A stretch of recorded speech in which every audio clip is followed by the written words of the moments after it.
Good morning दोस्तों, Indian maths A to Z family में आपका स्वागत है। जैसा कि मैं सीटेट का वीडियो डाल रहा हूं और प्रीवियस वीडियो जो था टाइम डिस्टेंस और ट्रेन से रिलेटेड था, और ट्रेन का टॉपिक जो मैंने कुछ पार्ट बताया था और बताया था कि ट्रेन का जो है पार्ट 2 अगले वीडियो में बताऊंगा। उसी के करीब में मैं आज ट्रेन का जो है कुछ इंपॉर्टेंट क्वेश्चन जो कि सीटेट के एग्जाम में काफ़ी इंपॉर्टेंट रहने वाला है उसे लेके आया हूँ। तो टॉपिक स्टार्ट करने से पहले यदि आप मेरे चैनल पर नए हैं तो मेरे चैनल को सब्सक्राइब कर दीजिए और अपने दोस्तों के बीच शेयर कर दीजिए ताकि उनको भी इसका लाभ मिल सकेगा। आइए देखते हैं क्वेश्चन।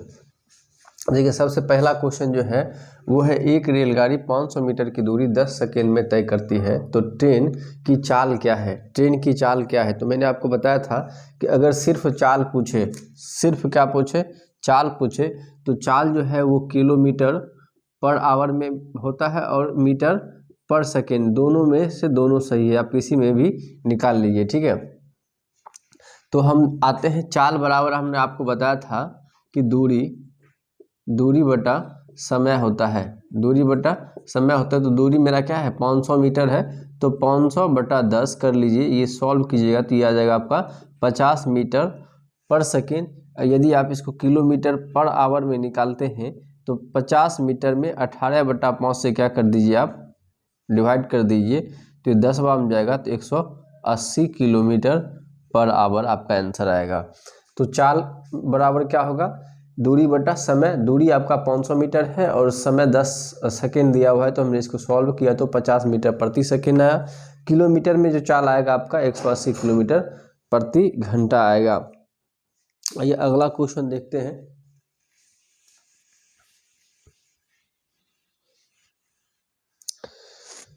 एक रेलगाड़ी प्लेटफॉर्म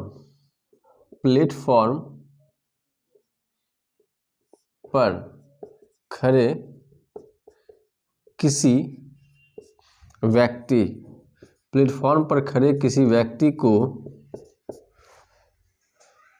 10 सेकेंड में पार करती है, 10 सेकेंड में पार करती है। यदि ट्रेन की लंबाई 600 मीटर है तो ट्रेन की चाल क्या है, ट्रेन की चाल क्या है। इस तरह से आप समझिएगा ध्यान से। हमने आपको बोला कि एक रेलगाड़ी है, जो प्लेटफॉर्म पर कोई व्यक्ति खड़ा है उसको वह 10 सेकेंड में पार कर जाती है, ठीक है। अगर ट्रेन 600 मीटर लंबा है तो ट्रेन की चाल क्या रही होगी, ठीक है। तो सबसे पहले आप ये जान लीजिए कि अगर कोई ट्रेन जो है प्लेटफॉर्म पर खड़े किसी व्यक्ति को, किसी पोल को, किसी खंभे को क्रॉस करती है तो इस स्थिति में जो होता है, कुल दूरी बराबर हो जाता है आपका ट्रेन की लंबाई। कुल दूरी बराबर ट्रेन की जो होता है वो लंबाई हो जाता है, ट्रेन की लंबाई। आप समझ गए कि अगर प्लेटफॉर्म पर खड़े किसी व्यक्ति को, किसी पोल को, किसी खंभे को यदि कोई ट्रेन क्रॉस करती है तो इस स्थिति में ट्रेन की जो लंबाई होती है उसी को हम क्या मान लेते हैं, दूरी मान लेते हैं।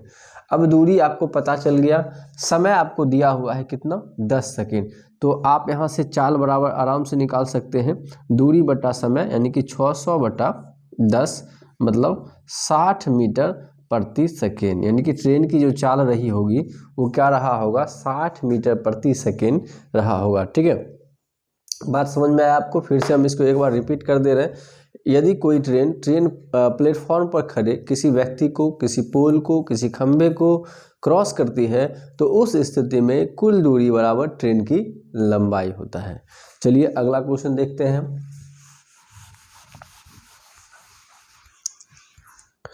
यदि एक रेलगाड़ी किसी प्लेटफॉर्म को 10 सेकेंड में पार करती है,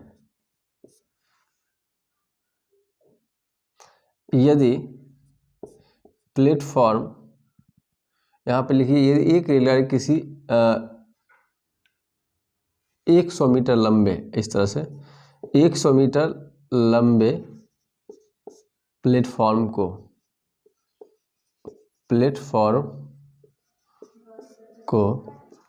एक रेलगाड़ी किसी 100 मीटर लंबे प्लेटफॉर्म को 10 सेकेंड में पार करती है यदि ट्रेन या रेलगाड़ी ट्रेन की लंबाई 400 मीटर है, 400 मीटर है, तो ट्रेन की चाल क्या है। मैंने आपको पहले भी बताया था, समझिए, यदि कोई रेलगाड़ी किसी प्लेटफॉर्म को या किसी सुरंग को या किसी दूसरे ट्रेन को क्रॉस करती है, तो इस स्थिति में कुल दूरी जो होता है वो ट्रेन की लंबाई प्लस ट्रेन जिसको क्रॉस कर रही है उसकी लंबाई। बात समझ में आया? ट्रेन की लंबाई और ट्रेन जिसको क्रॉस कर रही है, प्लेटफॉर्म को क्रॉस कर रही है तो प्लेटफॉर्म की लंबाई, किसी दूसरे ट्रेन को क्रॉस कर रही है तो किसी दूसरी ट्रेन की लंबाई, किसी पुल को क्रॉस कर रही है, किसी सुरंग को क्रॉस कर रही है तो उसकी लंबाई, दोनों को जोड़ के कुल दूरी निकलता है। तो अर्थात क्या हो गया कि कुल दूरी आपका यहाँ पर हो गया, प्लेटफॉर्म को पार कर रहा है तो प्लेटफॉर्म कितना मीटर लंबा है, 100 मीटर, और ट्रेन जो क्रॉस कर रही है उसकी जो लंबाई है वो क्या है, 400 मीटर है।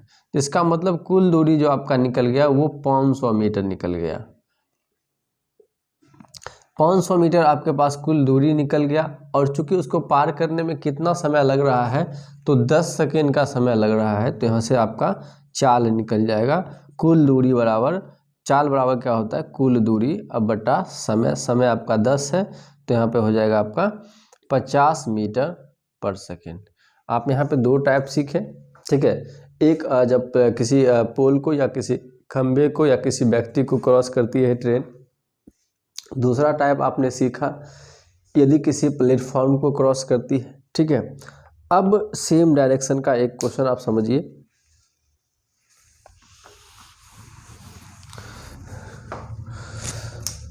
दो रेलगाड़ी या दो ट्रेन एक ही दिशा में क्रमशः 10 मीटर पर सेकेंड तथा 15 मीटर प्रति सेकेंड की चाल से जा रही है। यदि दोनों ट्रेन की लंबाई क्रमशः 200 मीटर तथा 100 मीटर है, तो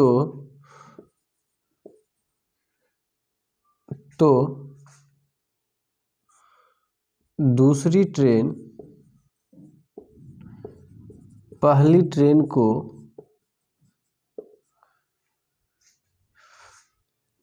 कितने समय में पार कर जाएगी। ध्यान से समझिए, क्वेश्चन क्या है कि देखिए दो ट्रेन है जो कि एक ही दिशा में जा रहा है। तो हम आपको बताए थे पहले कि जब दो ट्रेन एक ही दिशा में जाता है तो उस स्थिति में जो है चाल आपका क्या होता है, घट जाता है, और दूरी एक ही दिशा में हो या विपरीत दिशा में हो, दूरी कभी माइनस में नहीं जाता है। याद रखिएगा, दूरी में कभी माइनस में नहीं आता, यानी कि दूरी कभी माइनस नहीं होता है। दूरी हमेशा हमेशा हमेशा प्लस होता है। वो दिशा जो है वो सेम डायरेक्शन में हो या अपोजिट डायरेक्शन में हो, दूरी कभी माइनस नहीं होता है। ये बात आप याद रखिएगा। बाकी चाल अगर सेम डायरेक्शन में है तो चाल घटेगा, और अपोजिट डायरेक्शन में है तो चाल क्या होगा, बढ़ेगा। यानी कि एक ही दिशा में कोई गाड़ी जा रही है तो उस दोनों का जो है चाल घट के रिलेटिव वेलोसिटी निकलेगा, और जब दो ट्रेन या दो गाड़ी आपस में एक दूसरे के विपरीत दिशा में आ रही है तो उस स्थिति में चाल क्या हो जाएगा, आपका जुट जाएगा। तो हम यहाँ पे क्या देख रहे हैं, हमको पूछा जा रहा है कि समय कितना लग रहा है। तो देखिए पहली ट्रेन जो कि 200 मीटर लंबी है और दूसरी ट्रेन जो कि 100 मीटर लंबी है, ठीक है। अब समय उसको कितना लग रहा है, समय तो हमको निकालना है। और चाल जो है, पहली ट्रेन का जो चाल है वो है आपका 10 मीटर पर सेकेंड और दूसरी ट्रेन का जो चाल है आपका 15 मीटर पर सेकेंड है, ठीक है। तो अब ये बताइए कि 10 मीटर पर सेकेंड ज़्यादा होता है या 15 मीटर पर सेकेंड ज़्यादा होता है। तो आपका जवाब ऑब्वियसली आएगा कि नहीं सर, 15 मीटर पर सेकेंड ज़्यादा है। अब चूंकि 15 मीटर पर सेकेंड ज़्यादा है दूसरी ट्रेन की चाल, तो जिसकी चाल ज़्यादा होगी वो आगे निकलेगा और जिसकी चाल कम होगी वो पीछे रह जाएगा। इसका मतलब है कि दूसरी ट्रेन जो है पहली ट्रेन को पीछे छोड़ देगी। तो सबसे पहले तो हम सापेक्षिक चाल निकालते हैं। सापेक्षिक चाल, तो जब सापेक्षिक चाल निकालते तो आपको हम जस्ट बताए हैं कि एक ही दिशा में चाल क्या होता है, घट जाता है। तो 15 में से 10 को आप घटाइएगा तो आपका निकल जाएगा 5 मीटर प्रति सेकेंड, यानी कि रिलेटिव वेलोसिटी आपका निकल गया 5 मीटर पर सेकेंड। और चूंकि डिस्टेंस जो है हमेशा जुड़ता है वो अपोजिट डायरेक्शन में हो या सेम डायरेक्शन में, तो हमारा जो दूरी आ जाएगा वो क्या आ जाएगा 100 प्लस 200, मतलब 300 मीटर कुल दूरी निकल गई आपका। अब चूंकि दूरी पता है आपको, चाल पता है आपको, तो यहाँ से आप जो है समय आराम से निकाल सकते हैं। तो समय बराबर क्या हो जाएगा, कुल दूरी बटा चाल। तो दूरी आपका है 300 अब बटा 5, आप इसको भाग दे दीजिए तो देखिए 60 सेकेंड, यानी 1 मिनट में जो है दूसरी ट्रेन पहली ट्रेन को क्रॉस करके आगे निकल जाएगी। क्वेश्चन आपको समझ में आया होगा और इसका सॉल्यूशन भी उम्मीद करते हैं आप अच्छी तरीक़ा से समझ गए होंगे और इससे रिलेटेड जितना भी क्वेश्चन होगा आप चुटकी में उड़ा देंगे। चलिए अगला क्वेश्चन देखते हैं।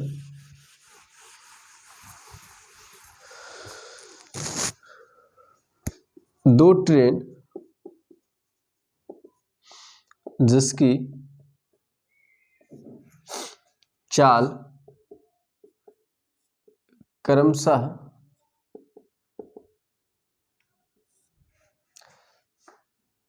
20 मीटर पर सेकेंड एवं 16 मीटर पर सेकेंड है, 20 मीटर पर सेकेंड एवं 16 मीटर पर सेकेंड है। दोनों ट्रेन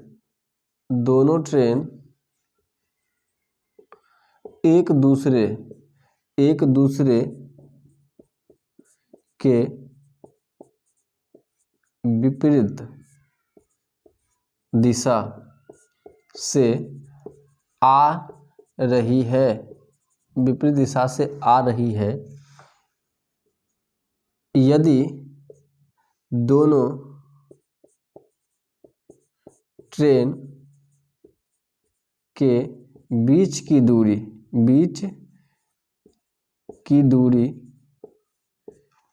400 या फिर 720 मीटर है तथा ट्रेन की चाल तो दिया 720 मीटर है, तो ट्रेन आपस में कब मिलेगी या एक दूसरे को क्रॉस करेगी, पार करेगी। ध्यान से समझिएगा, दो ट्रेन है जिसकी चाल जो है क्रमशः 20 मीटर पर सेकेंड है एवं 16 मीटर पर सेकेंड है। चाल समझ में आ गया। अब दोनों क्या है कि अपोजिट डायरेक्शन से आ रहा है, एक इस तरह से आ रहा है और एक इस तरह से आ रहा है। जब दोनों ट्रेन आपस में चलना शुरू किया तो यह पाया गया कि दोनों ट्रेन का जो बीच का डिस्टेंस है, गैपिंग है, वो 720 मीटर है। कितना है, 720 मीटर है, याद रहेगा 720 मीटर है। अब 720 मीटर है और यहाँ से ये चल रहा है, यहाँ से ये चल रहा है। चूँकि अपोजिट डायरेक्शन में चाल हमेशा क्या हो जाता है, जुट जाता है। अपोजिट डायरेक्शन में चाल क्या होता है, जुटता है। तो आप सबसे पहले क्या कीजिएगा कि चाल निकालिएगा। तो चाल बराबर आप क्या कीजिएगा कि चाल पहला है आपका 20, तो 20 + 16 कीजिएगा, तो इसका मतलब आपका आ गया 36 मीटर पर सेकेंड आपका चाल आ गया। अब चूंकि दूरी दिया है आपका, दोनों के बीच का दूरी 720 मीटर है, तो वो आपको दे रखा है। आप यहाँ से समय आराम से निकाल सकते हैं। समय बराबर क्या होता है, दूरी बटा चाल, यानी कि 720 बटा 36 कीजिएगा, तो ये आपको 20 सेकेंड का समय निकल जाएगा। आपने क्या देखा कि दो ट्रेन है जिसकी चाल जो है अलग अलग है और दोनों एक दूसरे के अपोजिट डायरेक्शन से आ रहे हैं। तो अपोजिट डायरेक्शन में चाल जो होता है जुट जाता है, ठीक है। और दोनों के बीच का जो डिस्टेंस दे रखा है हमको 720 दे रखा है, तो 720 मेरा कुल दूरी हो गया। अब चूंकि चाल पता है, दूरी पता है, तो आप यहाँ से समय आराम से निकाल सकते हैं। तो समय कितना निकल गया आपको, 20 सेकेंड। इसका मतलब है कि 20 सेकेंड में दोनों ट्रेन जो है 720 मीटर की दूरी को कवर करके आपस में मिल जाएगा, ठीक है। अब एक क्वेश्चन और लास्ट क्वेश्चन हम आपको बता रहे हैं, जो कि काफ़ी एग्जाम में पूछता भी है। आपको कुछ इस तरह से क्वेश्चन रहेगा कि एक ट्रेन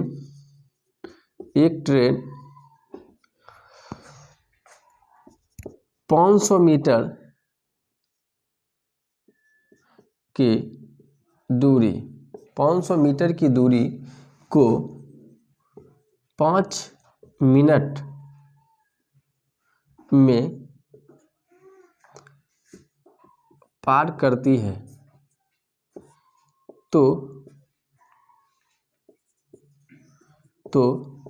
ट्रेन की चाल क्या है। तो ट्रेन की चाल क्या है, ध्यान से समझिएगा। एक ट्रेन 500 मीटर की दूरी को 5 मिनट में पार करती है, तो ट्रेन की चाल क्या है, ऐसा क्वेश्चन है आपका। तो आप देखिए कि हम जब भी चाल निकालते हैं तो चाल बराबर होता है दूरी बटा समय, ठीक है। एक कॉन्सेप्ट आपको ये पता है। दूसरा कॉन्सेप्ट पता है कि चाल का दो फॉर्मेट होता है, या तो वो मीटर के साथ सेकेंड के फॉर्मेट में आएगा, या वो किलोमीटर के साथ आवर के फॉर्म में आएगा, ठीक है। अगर हम इस क्वेश्चन की बात करें तो यहाँ पे मेरा दूरी जो है वो देखिए 500 मीटर में दिया हुआ है, ठीक है। और मेरे पास जो है समय जो दिया हुआ है 5 मिनट के फॉर्म में दिया हुआ है। जबकि आप जान रहे हैं यहाँ पे कि चाल जो होता है वो मीटर के साथ सेकेंड आता है और किलोमीटर के साथ आवर आता है, ठीक है। और मेरे पास जो क्वेश्चन में दिया है वो मीटर के साथ मिनट दे दिया है। इससे क्वेश्चन जो है बनाना पॉसिबल नहीं लग रहा होगा आपको, लेकिन ये क्वेश्चन बनेगा। अब बनेगा कैसे, तो हमको क्या करना है, मीटर के साथ सेकेंड को ले आना है। अब सेकेंड को कैसे लाएंगे, तो हम लोग जानते हैं कि 1 मिनट में जो होता है वो 60 सेकेंड होता है। 1 मिनट में कितना सेकेंड होता है, 60 सेकेंड होता है। तो अब हम अगर इसको सॉल्व करेंगे तो देखिए पता चलेगा आपको कि 500 मीटर तो ऊपर में है, नीचे में हम क्या किए, इसको सेकेंड में बदल लिए कि 5 × 6 करेंगे। तो अब ये पूरा का पूरा फॉर्मेट जो है देखिए मीटर के साथ क्या आ गया, सेकेंड के फॉर्मेट में आ गया। अब हम इसको क्या करते हैं कि 18/5 से गुणा कर देंगे तो ये किलोमीटर पर आवर में निकल जाएगा। अब इसको हम सॉल्व करते हैं तो देखिए ये 0 और ये 0 क्या होगा, कैंसिल आउट हो जाएगा। यहाँ देखिए 5 × 10 बार में ये कटेगा, और 6 × 18 ये 3 बार में कट जाएगा, और ये 2 बार में कट जाएगा। तो मतलब 6 किलोमीटर पर आवर उसका क्या था, चाल था। ट्रेन की चाल कितना निकल गया, 6 किलोमीटर पर आवर। देखिए ये क्वेश्चन काफ़ी इंपॉर्टेंट है, VVI ऐसे मैंने जितना टाइप करवाया है सभी इंपॉर्टेंट है, लेकिन उन सभी में से सबसे ज़्यादा इंपॉर्टेंट ये है। इस पर आप प्रैक्टिस कर लीजिएगा। और यदि आज के लिए इतना ही रहने दीजिए। आज का सेशन अगर अच्छा लगा हो तो प्लीज़ लाइक, शेयर और सब्सक्राइब कर दीजिएगा। और आप अगर मेरे चैनल पर नए हैं तो इसको सब्सक्राइब ज़रूर कीजिएगा। जय हिंद, धन्यवाद।